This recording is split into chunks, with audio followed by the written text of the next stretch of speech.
Welcome to the first A Industries Strategic Review. Today we'll be going over the strategic situation on Koban. First we'll focus on situations happening outside of Corporate Region 0 with our rivals. First up is the West. Let's start with the Democratic People's Republic of Klaatu, led by Supreme Ruler Twichi. The DKRK hasn't had much interaction with A Industries at this time. Nonetheless, their recent activities can be described as nothing other than extremely aggressive. Limited satellite launches and unusual radar signatures from Black Crags encouraged us to send a spy satellite to have a look. Here's what we found. There are several obvious heat signatures here. We focus first on what appears to be a very heavily armoured defensive vehicle, but it has enough missiles that it could in fact be designed to do something longer range. Second, there appears to be some kind of aircraft. Judging by the engine configuration and size, it's a short-range, stable vehicle for delivering bombs or missiles. And finally, there's some kind of monstrously armed vehicle, similar to what we've already encountered ourselves with the Velox. This isn't the only stuff the DKRK has available. We've received reports of DKRK bomb and missile testing, so not having access to that, we've done a simulation of what we believe DKRK weapons testing is like. In addition to the weapon testing, the DKRK have been probing into the territory to the west that Ed is assigned. Whether or not this was a spy mission, a diplomatic mission, or military confrontation with the TAPE, we couldn't tell due to the positioning of our satellites, but an incursion on the TAPE borders definitely occurred. Speaking of TAPE, we're detecting a similar bunch of radar signatures at Edis' side, though we haven't had the satellite pass them since we took the footage of DKRK territory.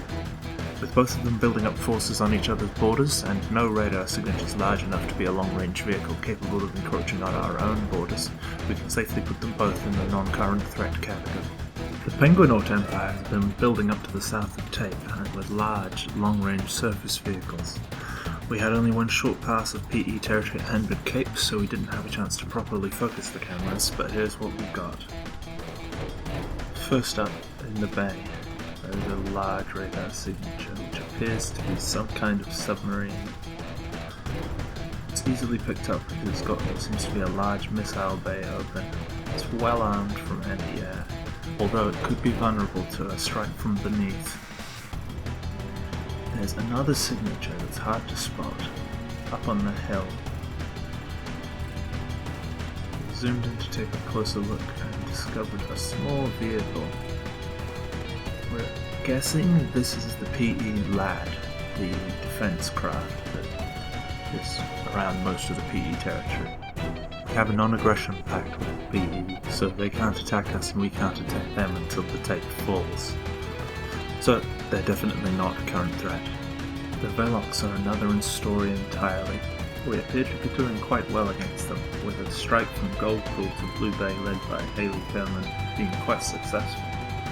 Though we did recently detect a sortie flown from the Lodney Isles, flying off to the northwest and then disappearing.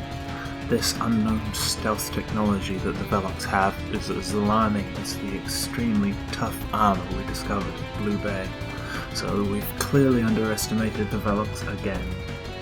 Reinforcements have already been sent to Haley at Blue Bay. So very soon we'll be launching a ground assault towards Sandy Island with Scorpion tanks, and an air assault on the KSS Kernsol. This should put us in a good position to launch further assaults at the capital city of the Velox Empire, and hopefully bring them under control.